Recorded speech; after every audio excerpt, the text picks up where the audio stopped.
coração, né? Quer ficar de lado para vocês dar conta de ler ali? Fica você do ladinho dela, então, aqui, ó, desse lado, aqui assim, pronto, que ela precisa ler ali, tá bom?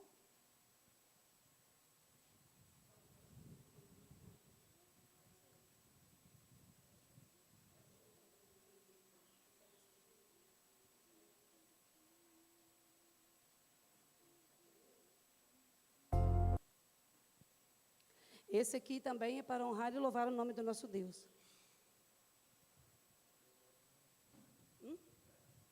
Não, sem ser o playback, ela pediu. É o cantar.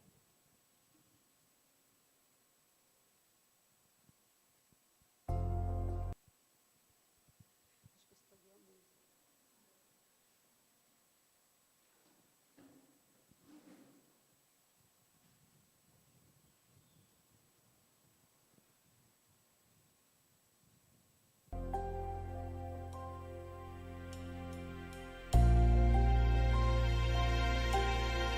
Ele era um rei com todo o poder, mas do céu desceu, tornou-se um bebê. Não foi em hospital, nasceu num curral, só pra salvar a minha você. Olhem a estrela anunciando glória a Deus, pois já nasceu bebê Jesus. Cantem os anjos, tragam presentes. Glória a Deus, pois já nasceu Jesus.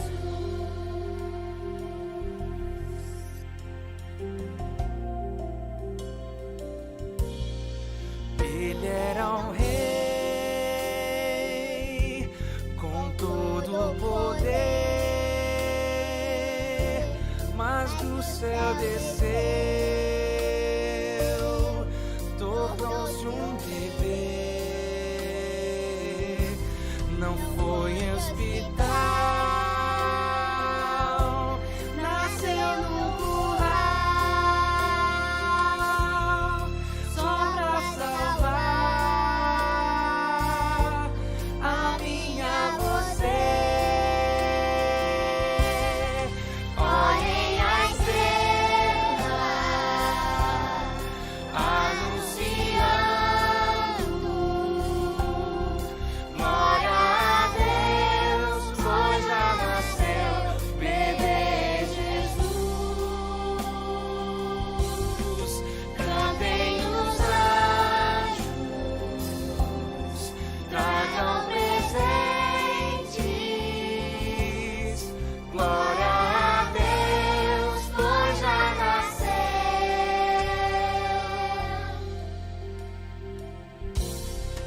Olhem a estrela anunciando glória a Deus, pois já nasceu bebê Jesus. Cantem os anjos, tragam presentes. Glória a Deus, pois já nasceu bebê Jesus.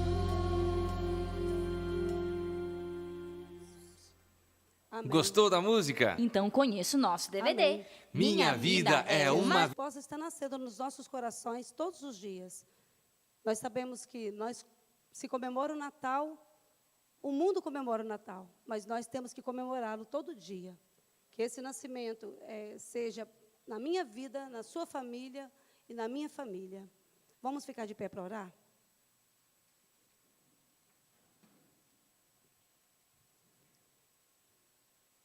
Nosso maravilhoso e querido Deus, nós te agradecemos porque o Senhor enviou nosso Jesus maravilhoso que veio para nos salvar, tirar-nos dos nossos pecados. Por favor, ó Pai, aceite os nossos louvores nessa noite, porque são para te honrar e te glorificar. Perdoe naquilo que nós temos errado e nos ajude, ó Pai, a seguirmos em frente com o Senhor. Te agradecemos e te pedimos uma bênção especial sobre essa igreja, aqui da Vila da Mata, sobre essa comunidade, sobre esses familiares que aqui estão hoje. Em nome e por amor de Jesus, amém. Amém.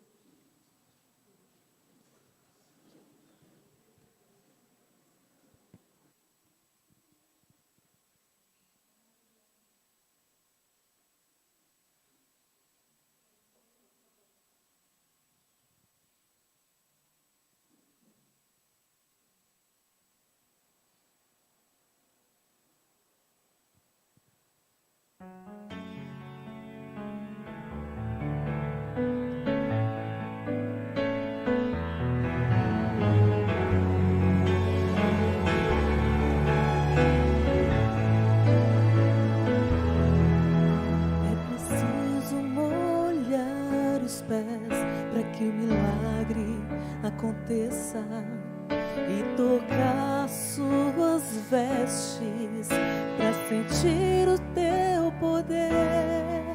É preciso erguer bem alto o machado para que o sacrifício apareça e esperar por muitos anos até que a chuva desça para atravessar o mar. Coloque o pé na água para chegar ao outro lado. Você precisa acreditar. Deus quer abrir o mar pra você, mas antes você precisa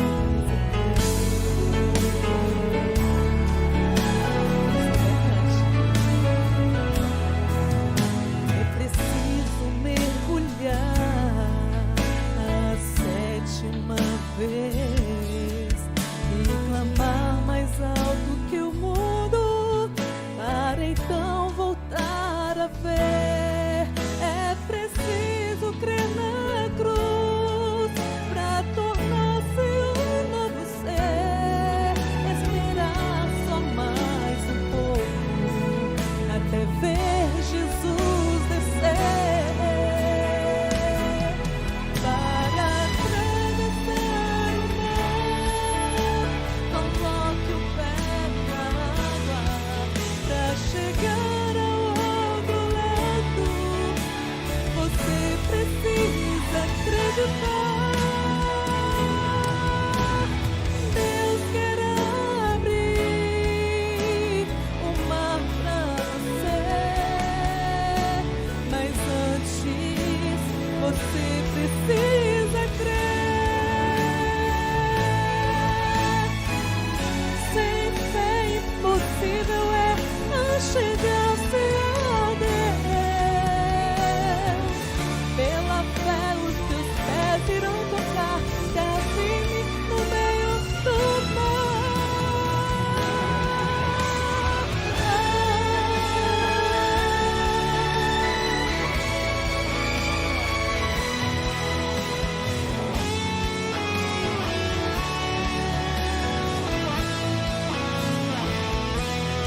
para atravessar o mar. Coloque o pé na água para chegar ao outro lado. Você precisa acreditar. Deus quer abrir o mar pra você, mas antes você precisa crer.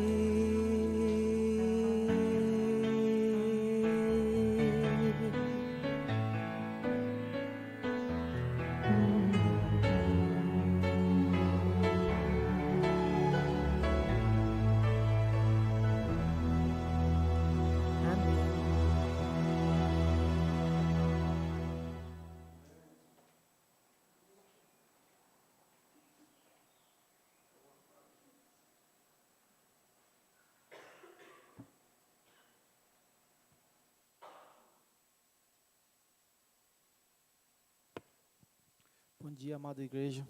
Pedir licença para tirar a máscara. É um privilégio estar na casa do nosso Deus e agradecendo desde já o convite do meu amigo Alexandre.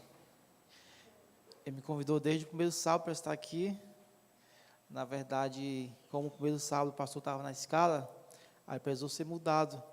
Aí ele me jogou lá, perguntou se dava como fazer no dia 25, seria o sábado próximo. Aí não teria como, porque eu não tenho certeza de vou estar aqui na cidade nesse dia. E nisso o irmão Anjo também estava me contatando lá em Conceição, para mim poder ler o meu pensamento, meu irmão. Nisso o irmão Anjo estava me convidando também para estar lá em Conceição. No dia 25 também, eu falei que não dava, assim como eu falei com o Alexandre. Aí o Anjo jogou para o dia 18. E aí nisso o Alexandre convidou o irmão Anjo para estar aqui no dia 18, não é isso?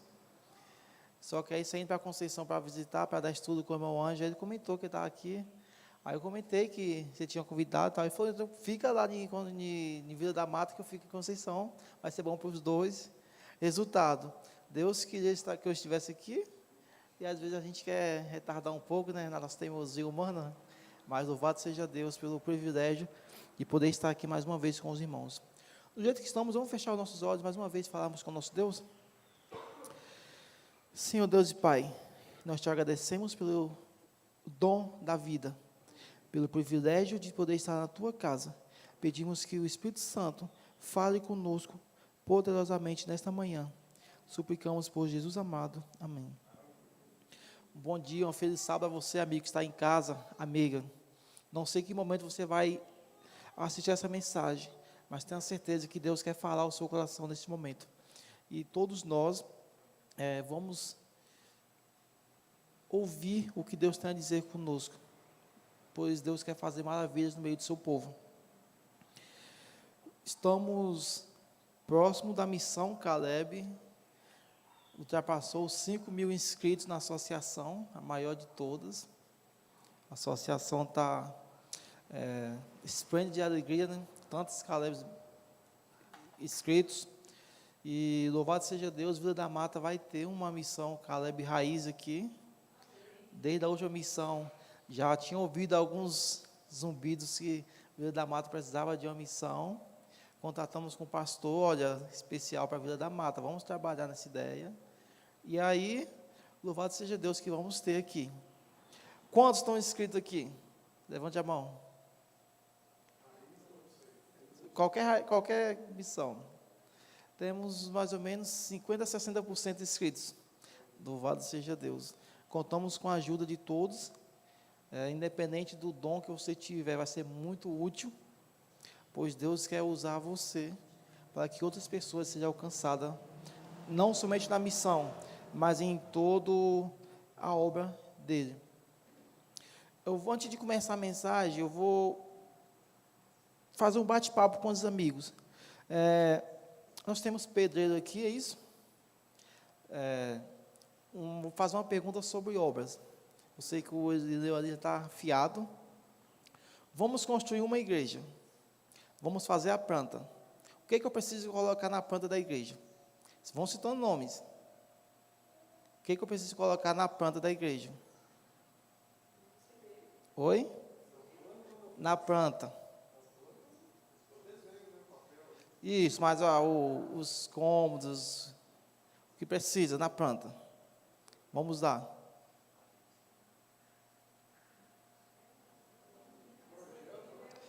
Oi? Não, estou falando a planta da igreja. O que precisa?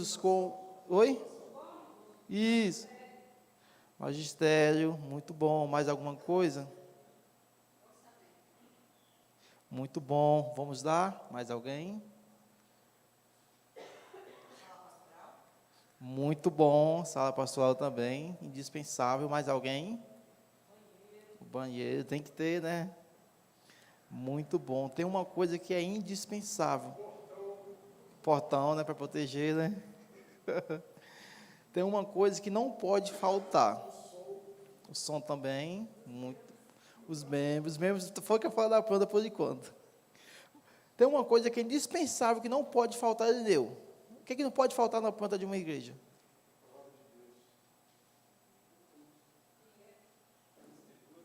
Oi? Ainda não é o ponto que eu quero chegar. Qual o ponto, o que não pode faltar numa planta de uma igreja? Oi? Também. Estou falando da estrutura física da igreja.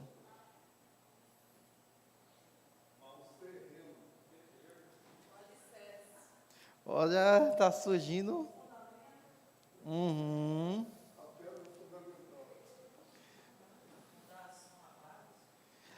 Tem uma coisa indispensável: o tanque da igreja. Isso. Por que não pode faltar? A igreja, para que a igreja nasce? Para salvar. Imagine tudo isso aí, a irmã falou nisso, imagine tudo isso aí sem o tanque. É uma igreja que já foi construída morta, só esperando o dia chegar. Porque vamos dizer que uma igreja foi construída, tem 50 membros. E ela não tem o tanque. Desses 50 membros, em um ano, 5 mudam. Vamos dizer que 2 morrem, não estou falando disso, são coisas que podem acontecer. Às vezes, 3 apostatas da fé. No outro ano, vão sempre as mesmas coisas. Não tem um tanque para poder ter novos membros. Então, o tanque, ele é, na verdade, o fôlego, o combustível para a igreja continuar viva. Amém? Por que eu fiz essa pergunta? Porque eu quis interagir com a igreja nesta manhã sobre a importância de termos um tanque, uma parte crucial na planta, porque nós já nascemos missionários. Nós não aprendemos a ser missionários, nós já nascemos missionários. Aí muitas pessoas devem pensar, mas eu não tenho o dom de dar estudos bíblicos. Eu não tenho o dom de pregar, de falar de Deus para as outras pessoas. Paulo fala que nós somos membros de um só corpo, onde Cristo é o cabeça. Então, todos nós temos um dom voltado para o ministério pessoal. Vamos dizer que tem uma irmã que ela não tem dom para nada. Ela, na verdade, ela acha que não tem dom para nada. Mas é uma pessoa que se dá bem com seus vizinhos, uma pessoa que fazem bolos deliciosos, pães caseiros. E aí faz um pão desse, leva para uma vizinha que a irmã não sabe pregar. Olha, faz uma amizade, vai ali, visita. A irmã vai conhecer a igreja dela através do agir dela. Então, todos nós somos chamados para um ministério, para uma obra, para uma causa, na verdade, em que iremos colaborar de alguma forma. E o mestre, ele não vai aceitar desculpas, mas eu não sabia fazer isso, aquilo, outro. Sempre vai ter alguma coisa em que nós podemos ser encaixados. Sempre há alguma coisa. Se você não descobriu qual é o seu dom ainda, procure, pede ao Espírito Santo que lhe mostre, porque certamente você tem um dom. Todos nós temos um dom, e todos os dons, eles foram nos dados para podermos salvarmos pessoas.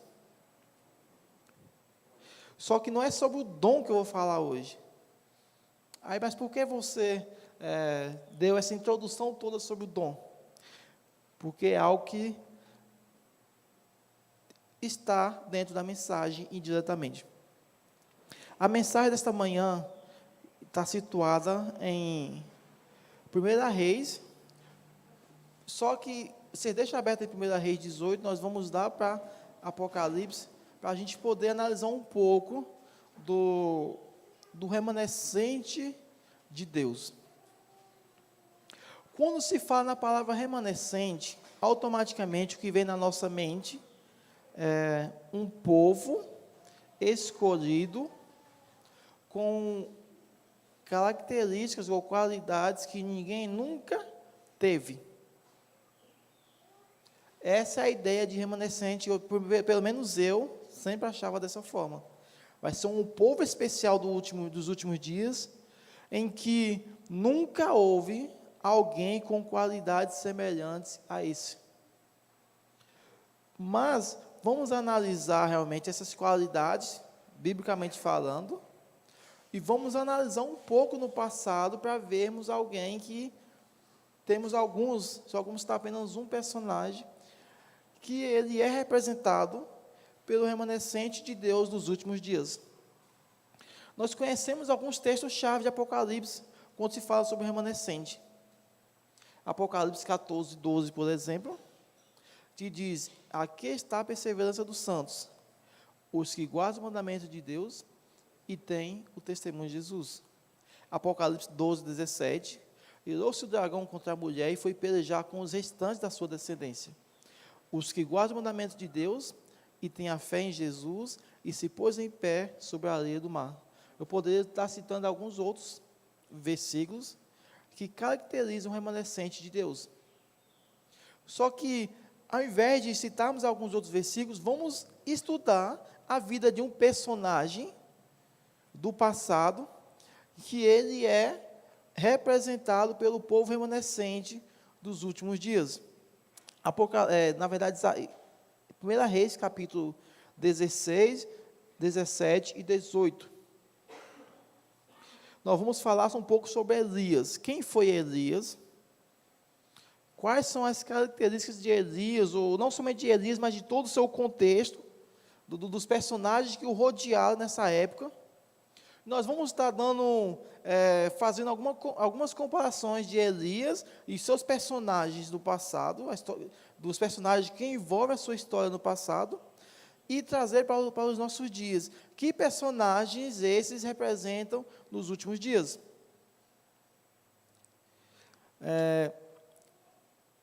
Vamos ver alguns personagens que existiu no tempo de Elias, e nós vamos estar trazendo para os nossos dias. Elias, por exemplo. Elias, ele representa o povo fiel de Deus, ou o povo remanescente de Deus. Então, essa é a representação de Elias. Os profetas de Baal, que também há alguns personagens que se enquadram, que estão dentro da história de Elias. Representam os povos religiosos pagãos. São os profetas de Baal. Acabe, poder político, ou povo apostatado. Porque Acabe é um israelita. Vamos lá. Jezabel. Pode representar o próprio dragão em si. A pessoa do dragão que vai perseguir, ou até mesmo a besta que vai se unir com o poder religioso. O casamento entre Jezabel e Elias. Pode ser o casamento, a união entre a igreja e o Estado. Algumas representações para a gente depois entender o contexto da história. Os corvos, que corvos? O corvo que levava alimento para Elias de manhã e de tarde. Pode ser representado pelo anjo de Deus, os anjos de Deus que vão alimentar o povo fiel ou o povo remanescente nos últimos dias. A seca representa as 7 últimas pragas. Lembra? O povo fiel não sofreu a seca. Deus guardou o povo fiel durante a seca dos 3 anos e meio. Quem foi o povo fiel? Quem foi o povo fiel que Deus guardou? O próprio Elias. E Elias, ele é ameaçado de morte. Ou seja, levantou-se um decreto contra Elias. E lá também se levantar um decreto contra o povo fiel de Deus. Então, vocês viram algumas características, algumas circunstâncias que existiu no tempo de Elias e que irá se repetir nos nossos dias.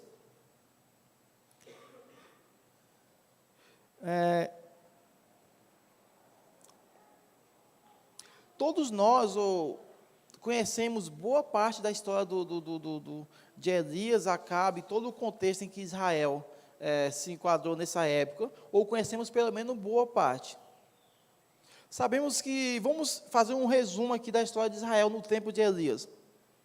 Acabe juntamente se casou com Jezabel, isso é lógico, e aí o que aconteceu? Jezabel era filha de um sumo sacerdote de Baal. E quando Jezabel se casou com Acabe, ela trouxe 950 profetas para dentro de sua casa. E ali agora, Acabe, ele perdeu o seu mando de campo, podemos dizer assim. Perdeu o seu mando de campo. E agora não mais Acabe, ele mandou, ele reinou. Quem reinou foi Jezabel em seu lugar. É tanto que uma certa ocasião, onde Acabe vai comprar uma vinha de um homem rico. E quando ele não consegue comprar, ele se entristece, porque o homem não queria vender essa vinha, porque representava algo muito bom para ele. E aí Jezabel vai lá e manda matar esse homem, para poder Acabe pegar essa vinha para ele. E o interessante é que, no reinado de Acabe e Jezabel, o povo já estava afastado de Deus e foi se afastando cada vez mais. Chegou um momento em que Israel não sabia mais definir quem era Deus ou quem era Baal. Porque Jezabel, ela incultou dentro do povo de Deus uma falsa teoria tão grande, em que o povo, quando recebia as bênçãos de Deus, essas bênçãos eram direcionadas a Baal. E agora já não sabia mais quem é que abençoava, se era Deus ou se era Baal. Qual Deus que reinava no meio deles, se era Acabe, se era Baal ou se era Deus. E lembrando que a grande multidão do povo de Israel, eles também têm uma representação nos últimos dias. Eles representam todo o povo de Deus. Enquanto Elias representa o povo fiel de Deus nos últimos dias, a grande multidão do povo de Israel representa apenas o povo de Deus. E o interessante é que Elias, ele, usado por Deus, vai diante de Acabe. Chega um momento em que Deus ele fala, basta, vou ter que pôr fim nessa história. E Elias chega diante de Acabe e fala, olha, de hoje em diante, até 3 anos e meio, não vai haver chuva em todo Israel. Enquanto Acabe estagnado com essa notícia, Elias, casca o beco. Quando ele pensa em procurar Elias, ele já tinha sumido. Elias tinha dado no pé. E agora Deus escondeu, ocultou Elias por todo esse tempo. O interessante é que o tempo foi passando, os animais foram morrendo, os plantios foram morrendo, e agora o reinado de Acabe veio desfalecer cada vez mais. O interessante é que não importa onde Acabe mandava pessoas para poder procurar Elias, nunca conseguiu encontrar. Porque Deus o guardou. Deus, ele cuida dos seus. Muitas vezes, quando Deus pede para fazermos algo, vem na nossa mente, mas e se eu fizer isso? Sempre nós pensamos na consequência, e se eu fizer isso? Deus poderia pensar, mas se eu falar isso, Acabe vai me destruir, Jezabel vai me destruir. Quantos profetas que ele matou? Eu vou ser apenas mais um. Elias não pensou dessa forma. Se o Senhor está mandando, eu vou fazer. Então aqui, se Deus tem mandado você fazer algo, não pense as consequências. Deixa as consequências com Deus. Porque se Ele está mandando, Ele sabe todas as coisas, porque Deus é um Deus onisciente. Então o interessante é que passou-se o tempo, e Acabe não conseguiu encontrar Elias. E Deus mandou Elias para uma fonte, onde tinha água ali todos os dias para ele beber. E Deus mandava um corvo levar carne para poder Elias se alimentar daquela comida. Enquanto o povo estava padecendo fome em Israel, Elias estava lá diante da fonte, sendo alimentado de dia e de noite. Então, amigos, não teme. Se estivermos com Deus, a dificuldade pode até aparecer, mas Deus vai sempre estar no controle. Passou-se um tempo, a fonte secou, e Deus manda Elias ir para um outro lugar, para uma cidade, porque lá tinha um dever a ser cumprido. O interessante é que quando vemos essa história, a impressão que dá é que Deus mandou Elias para poder ser alimentado. A impressão que dá é que Deus mandou Elias para que ele pudesse ser abençoado. Essa é apenas uma impressão que dá, amigo. Na verdade, não foi para isso. Por que não foi para isso? Porque Deus poderia manter aquela fonte os 3 anos e meio, 10 anos, 100 anos, se fosse possível, porque Deus pode todas as coisas. Então, Deus não mandou Elias para aquela cidade para Elias ser alimentado, porque Elias já tinha alimento onde ele estava. A fonte secou, foi apenas um pretexto para Deus falar a Elias: agora você tem que ir para outro lugar, porque lá eu tenho uma missão para você. Interessante que,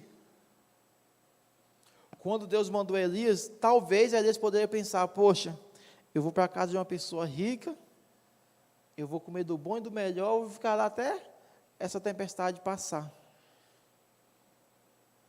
Quando Elias chegou lá, teve uma grande surpresa. Na verdade, foi tudo ao contrário. O interessante é que, muitas vezes, quando nós recebemos uma orientação divina, um chamado, uma missão a cumprir, os nossos pensamentos vêm dessa forma: eu vou viver do bem, do bom e do melhor. Por quê? Porque é Deus que está me mandando. Só que nem sempre é assim. Na verdade, quase que nunca é assim. Detalhe: Elias não foi lá para ser abençoado pelaquela família. Elias foi lá para abençoar aquela família. Ei, quando Deus nos manda ir para algum lugar, Ele não está mandando para nós sermos abençoados. Por quê? Porque nós já somos abençoados. Ele está mandando para que nós possamos abençoar. É diferente. Elias já era abençoado. Elias era representante do próprio Deus, então ele já era abençoado. Mas detalhe: quando Elias chegou lá, ele se deparou com a situação. E aí ele entende a urgência, a necessidade de ter saído daquele lugar para poder ir àquela cidade. Tinha uma senhora, uma viúva com seu filho, estava fazendo o último pedaço de pão, o último pedaço de bolo, e aguardar a morte. Mas o detalhe é que Deus ele sempre manda uma solução quando nós não temos, achamos que não tem mais jeito. Deus ele sempre manda uma solução. Eu não sei se na sua vida, não sei se você está passando por algum momento em que acha que não há mais solução, em que acha que não tem mais jeito, em que acha que chegou o fim, chegou o máximo em que você pode fazer. Mas lembre-se, é nessas horas em que Deus ele mais se revela. Então aquela mulher, ela estava com o último pedaço de pão para comer ela e o seu filho e esperar a morte. E Deus ele surpreendeu aquela família. E o interessante é que Elias ele chega, pede um pouco de água. Ela vai pegar a água. Só que antes dela sair da presença de Elias, Elias fala: aproveita e traz um pedaço de bolo que estou com fome. E ela olha para Elias e fala: meu Senhor, eu estou pegando esses últimos gravetos aqui. Eu vou fazer o último pedaço de bolo para comer eu, meu filho, e esperarmos a morte. O interessante é que, vendo essa situação dessa mulher, eu lembro de Pedro quando ele está pescando. Na verdade, eles passam a noite toda pescando e não encontram nada. Só que quando Jesus olha para ele e fala: Pedro, vai mais profundo, vai para aquele lado ali e lança novamente as redes. Aí Pedro, poxa, estava aí no seu pensamento: eu sou pescador profissional. Eu sei quando o mar está para peixe ou não está. Eu sei que nós passamos a noite toda, nessa região não tem peixe aqui, não tem condições. Tem eu, tem o Tiago, tem o João, tem outros pescadores para lá, todos nós sabemos que acabou a pescaria para hoje. Mas Pedro, ele olhou para Jesus e falou: mestre, passamos a noite toda pescando, mas sob o teu comando, eu vou lançar as redes. E aquela mulher, temos apenas um pedaço de pão, mas sob o comando do Senhor, eu vou te dar. Muitas vezes, nós olhamos para as circunstâncias quando vem alguma ordem divina até nós. Poxa, mas se eu fizer isso, vai acontecer isso, isso, isso, a lógica humana. Só que nós estamos esquecendo que a lógica humana, ela não está acima da lógica divina. Mas ela, assim como Pedro falou, sob o teu comando eu vou fazer. E ela vai lá, faz o bolo, dá para Elias, e quando ela volta novamente, a mesma quantidade de farinha e de azeite continua lá. E isso durou por anos, até a chuva voltar. Então aqui nós vemos, então Elias foi lá, continuou essa história com a mulher, depois a mulher perdeu seu filho, Elias foi lá e ressuscitou o filho dela.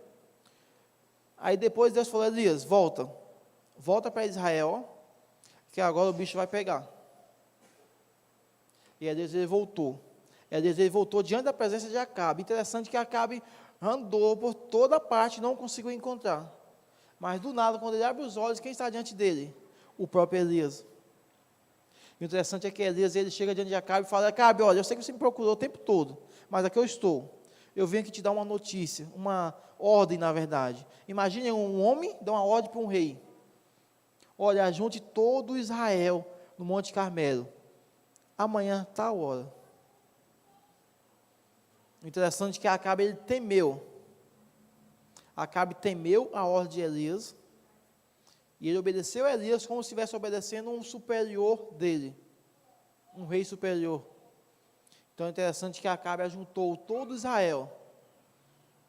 E agora as pessoas de Israel se direcionando até o Monte Carmelo. Quem sabe havia um grande temor em seus corações. Esse homem fez ficar 3 anos e meio sem chover. O que vai vir nesse momento? Qual é a próxima desgraça que vai acontecer em Israel? Porque Elias era considerado como um perturbador de Israel. Então as pessoas tinham medo que Elias mandasse uma praga, alguma coisa assim, para que Israel continuasse sendo amaldiçoado.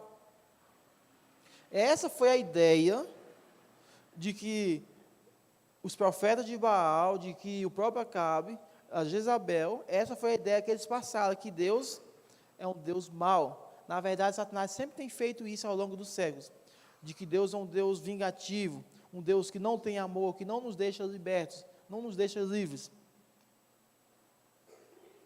Mas Elias tinha uma mensagem para Israel. Então, todo Israel foi juntado no Monte Carmelo. Lá tinha 450 profetas de Baal, tinha 400 profetas de Azerá, tinha Acabe, o seu exército, tinha toda a nação de Israel e tinha Elias. Olha que coisa incrível. E agora todos esperando, sem saber o que fazer, todo mundo lá, sem saber o que vai acontecer, Elias agora começa a dar ordem, olha, todos vocês aí, aos falsos profetas, faça sacrifício ao seu Deus, a Baal, se realmente Baal é um Deus, faça sacrifício a ele. E vocês podem invocar. Se ele se apresentar, se revelar-se, eu também vou fazer da mesma forma, vou fazer um sacrifício, fazer um altar, fazer um sacrifício, e vou invocar ao meu Deus.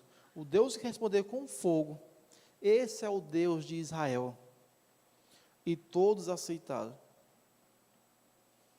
Então nós vimos que Baal, os profetas de Baal fizeram isso, ficaram horas, quem sabe, fazendo esse sacrifício, se cortando, fazendo de tudo para poder conseguir fazer com que aquele altar ele pegasse fogo. Só que não aconteceu nada. Mas quando Elias começou a clamar ao Senhor, o Senhor respondeu. E todo o altar foi consumido, até as águas que Elias tinha colocado ao redor do altar. Então aqui nós vimos um resumo da história de Elias e do seu povo. E nós vimos que logo em seguida Elias levou o povo, juntamente com o povo de Israel, levou os profetas lá por baixo do monte, por pé do monte, e ali matou todos eles.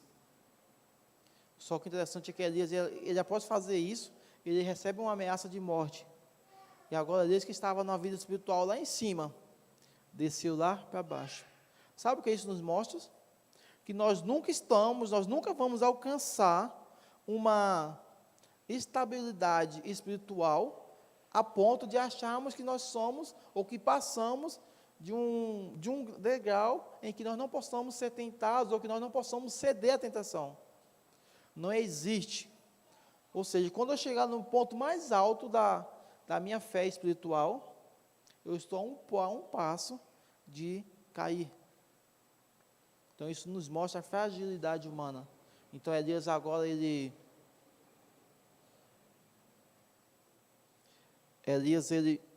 foge. E o interessante é que ele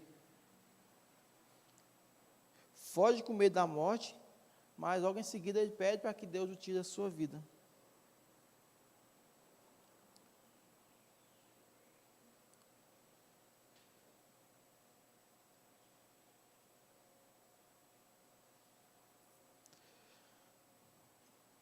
Desejar de todas as nações, a irmã White diz: Elias conheceu a solidão de espírito, quando por 3 anos e meio de fome, suportaram o peso do ódio e da miséria da nação. Sozinho mantivera-se na defesa de Deus sobre o Monte Carmelo. Sozinho fugiram para o deserto em angústia e desespero. Então vamos ver algumas características que nós podemos tirar de Elias e trazer para o povo remanescente.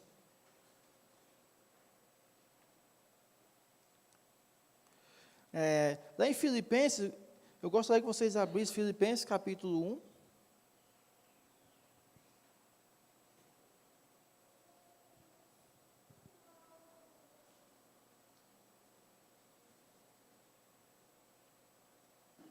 Verso 21, 23, 24 e o 25.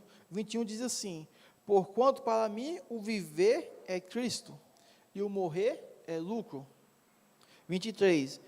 De um e do outro lado estou constrangido, tendo o desejo de partir e estar com Cristo, o que é incomparavelmente melhor. Mas por vossa causa é mais necessário permanecer na carne. E convencido disto, estou certo de que ficarei e permanecerei com todos vós para o vosso progresso e gozo de fé. Olha que palavras de Paulo, impactantes. Paulo ele não tinha dúvida da sua salvação. Muito pelo contrário. Ele tinha um enorme desejo de morrer, pois sabia que ele estava com a salvação garantida. Só que, por outro lado, Paulo ele sabia da responsabilidade, também do amor que ele tinha para com os seus, e que ele soubesse que se ele morresse, como iria ficar aqueles em quem ele tinha cuidado até então. Então, Paulo sabe que morrer e estar aguardando a volta de Jesus é incomparavelmente melhor do que qualquer outra coisa. Só que mesmo morrer e estar com Jesus, e morrer e estar aguardando a volta de Jesus, é incomparavelmente melhor, Paulo, ele preferia continuar vivo, sofrendo, para poder continuar conduzindo o povo a Canaã celestial. Sabe o que isso quer nos dizer? Que o amor pelas pessoas deve estar acima de qualquer desejo próprio, acima de qualquer vontade pessoal. O amor em salvar pessoas deve estar acima de qualquer necessidade, de qualquer vontade pessoal. Paulo colocou a maior vontade de todas. Nós temos as nossas vontades, nosso desejo aqui, enquanto nós vivemos. quem sabe construir uma casa, comprar um carro novo, casar, ter filhos. Nós temos passar na faculdade, nós temos muitos desejos pessoais. Paulo colocou um que está acima de todos esses. E que, na verdade, esse que Paulo colocou é também o nosso desejo maior.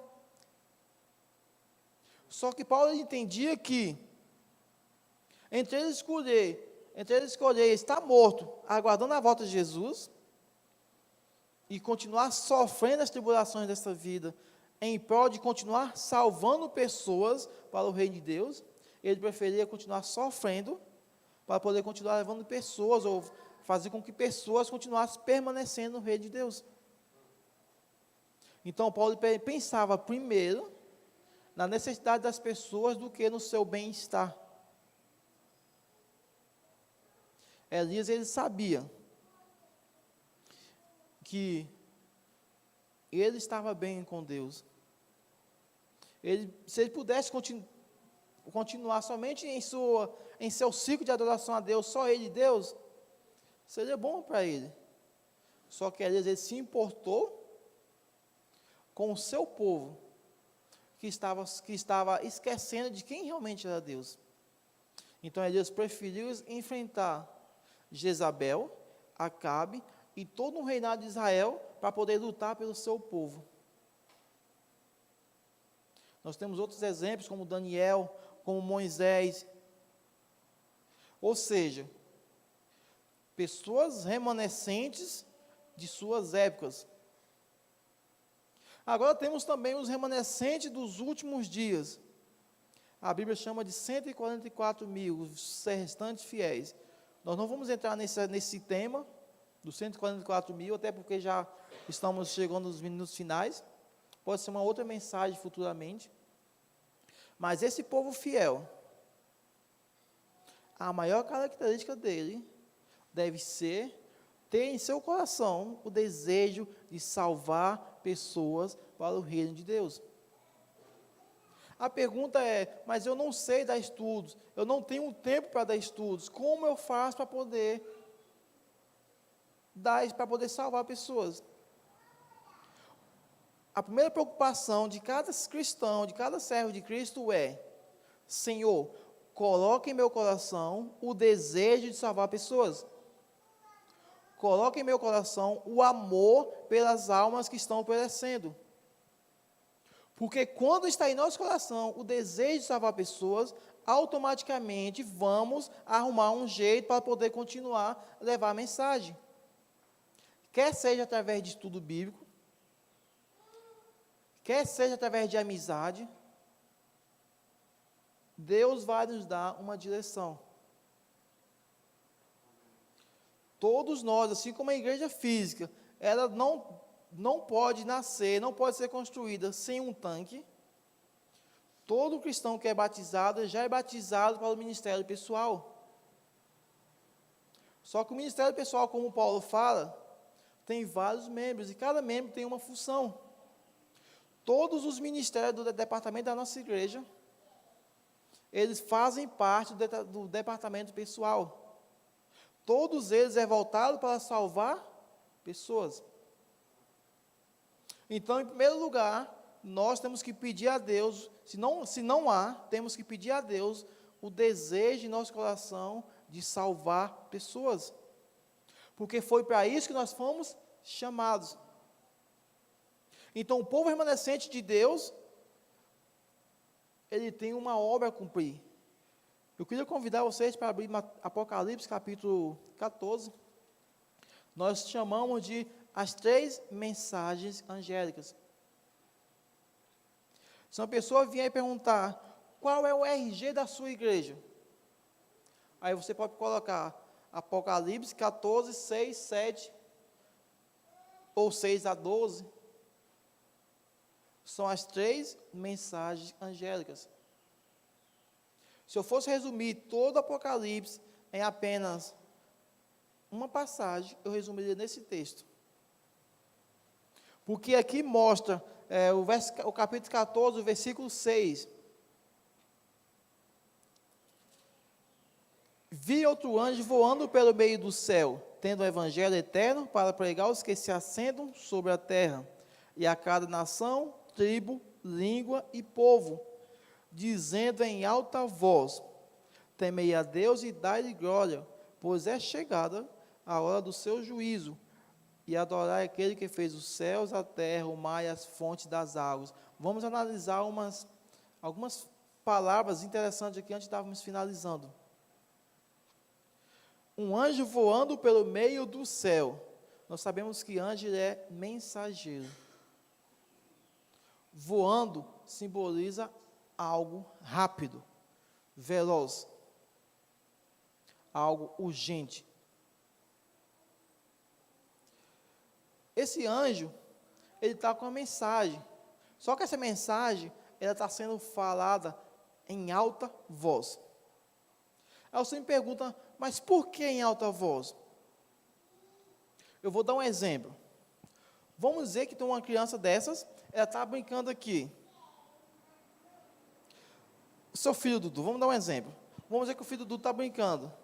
Há uma necessidade de você gritar com ele aqui? Não há. Mas vamos dizer que você está aqui, você vê seu filho na rua, você vê vendo um carro em alta velocidade.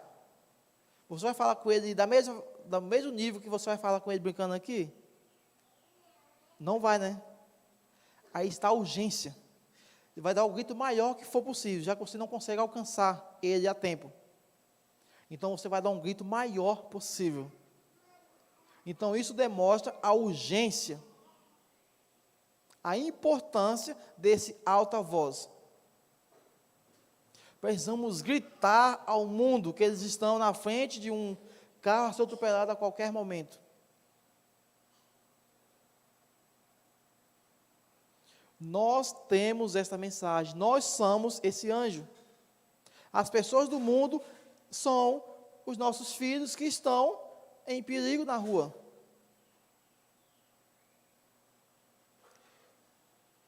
Só que nós, primeiramente, precisamos sentir o desejo de salvar pessoas. Precisamos nos colocar como esse anjo, como pessoas que somos responsáveis em levar as pessoas esse conhecimento. Então, essa é uma das qualidades peculiares do povo remanescente de Deus. É ele se preocupar, é ele tomar para si a responsabilidade de levar o conhecimento a outras pessoas. Se você não sabe qual é o seu dom, peça a Deus. Peça que o Espírito Santo vai te mostrar. Eu quero finalizar essa história com um pequeno testemunho. Não vou contar ele todo, que possa ser que eu repita na missão Caleb, talvez até com a família do testemunho aqui. Mas a gente estudamos a Bíblia com a família. Depois de uns 7 meses, a família se batizou. Vou estar resumindo o testemunho. O interessante é que o casal, ele, principalmente o homem, que decidiu primeiro, ele não sabia qual era o seu dom, e ele era uma pessoa muito tímido, muito humilde, muito simples. O interessante é que ele se perguntava, mas como que eu vou... Eu sempre falava para eles, para todo mundo que eu dou estudo, olha, precisamos ter pelo menos uma estrelinha no céu. Cada estrela representa uma pessoa a ser salva. Aí ficou com aquilo, mas como que eu vou, se eu não sei falar, se eu tenho vergonha, se eu sou tímido, como? Então, devemos colocar nas mãos de Deus. Só que batizou, e aí foi indo, chegou um momento, faltava um mês para poder completar 1 ano de batismo, ele sofreu um acidente e morreu na hora.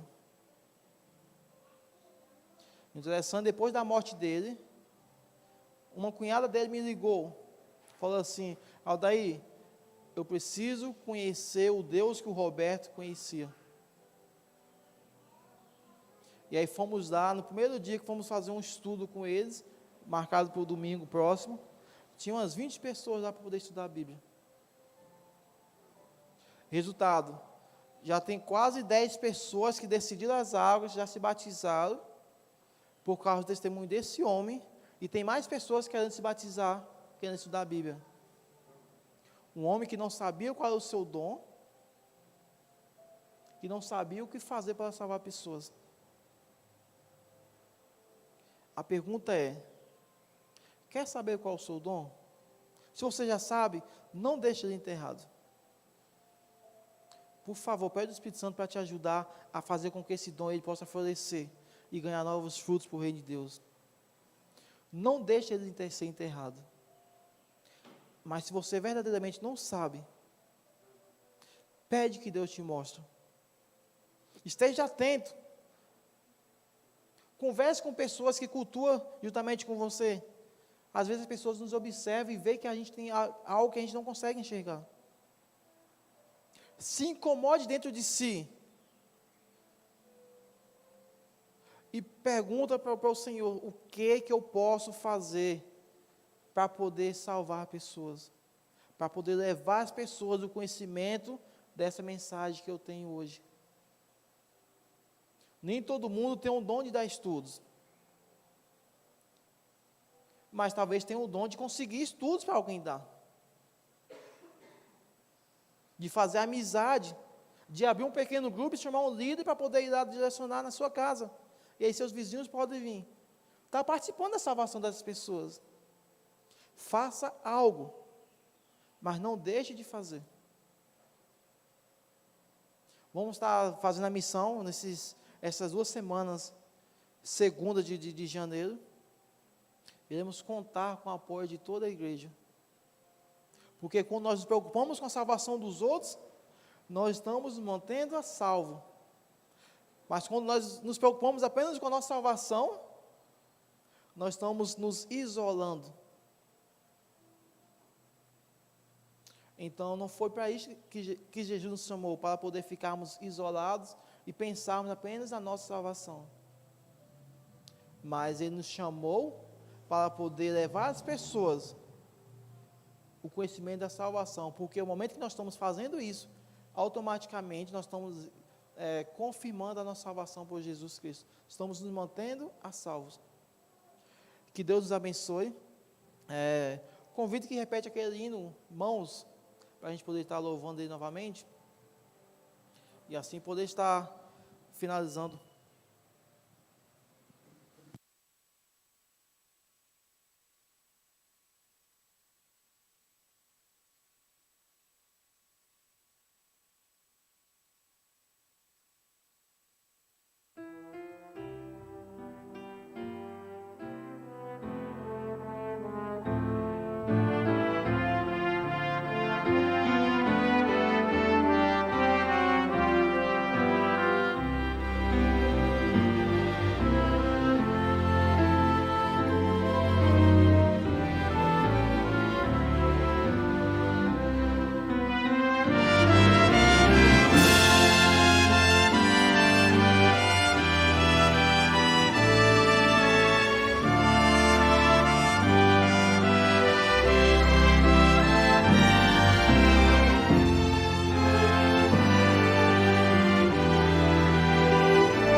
Estas mãos que Deus me deu foram feitas para servir o vizinho ao lado meu que não sabe mais sorrir.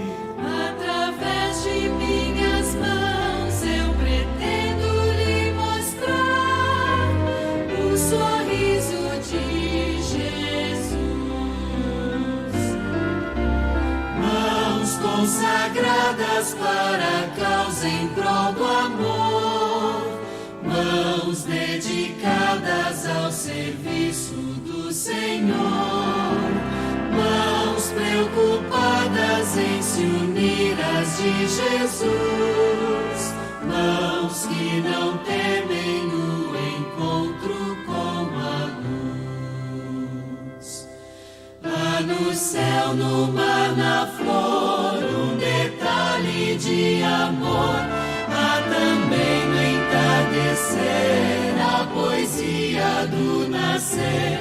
Na beleza natural eu contemplo digitar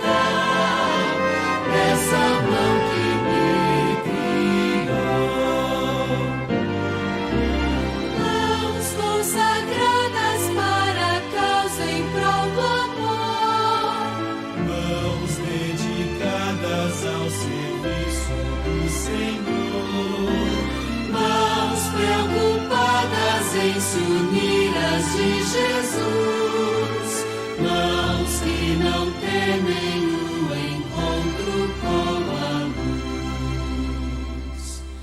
Minha mão com a de Jesus vai se unir no ideal de mostrar que a sua cruz é um fato bem real. Através dessa união eu pretendo a integração com Jesus e com você. Mãos consagradas para a causa em prol do amor, mãos dedicadas ao serviço do Senhor, mãos preocupadas em se unir às de Jesus, mãos que não temem no encontro com a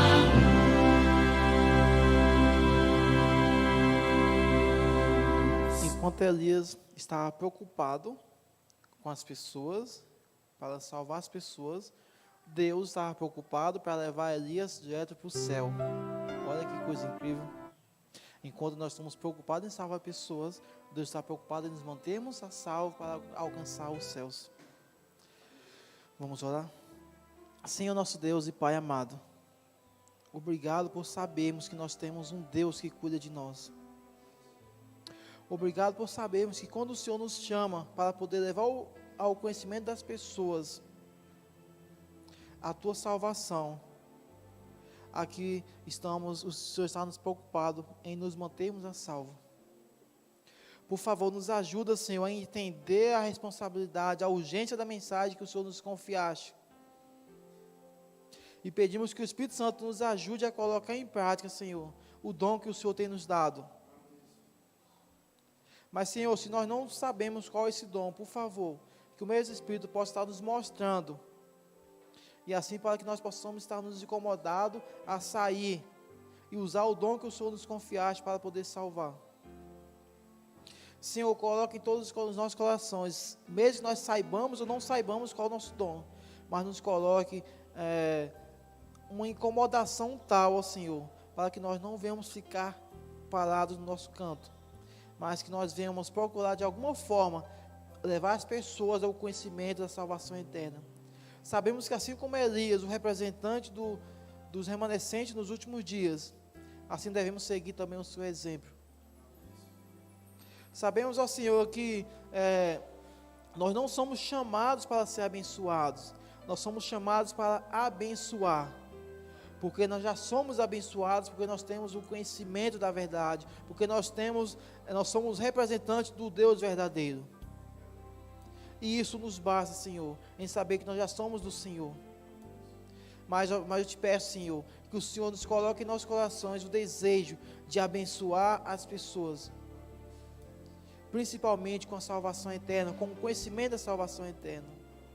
Estamos saindo para as nossas casas, Senhor, mas pedimos que o Senhor não saia de nós, e que essa mensagem não venha ser apenas mais uma, mas que a partir de hoje, Senhor, se nós já estamos fazendo dessa forma, que vamos aperfeiçoar ainda mais o desejo de ajudar outras pessoas a conhecer a Tua Palavra. Mas se até então nós temos vivido uma vida tranquila, Senhor, que o Espírito Santo nos incomode de tal forma, para que nós possamos sair, e assim mostrar que as pessoas, que elas estão correndo o perigo de uma eternidade, se assim não entregar as suas vidas ao Senhor. Por favor, tenha misericórdia de nós, tenha misericórdia da humanidade. Nos envia, Senhor, assim como enviaste os Teus servos no passado. Nos envia hoje, amanhã e sempre. Nós te pedimos por Jesus Cristo amado. Amém.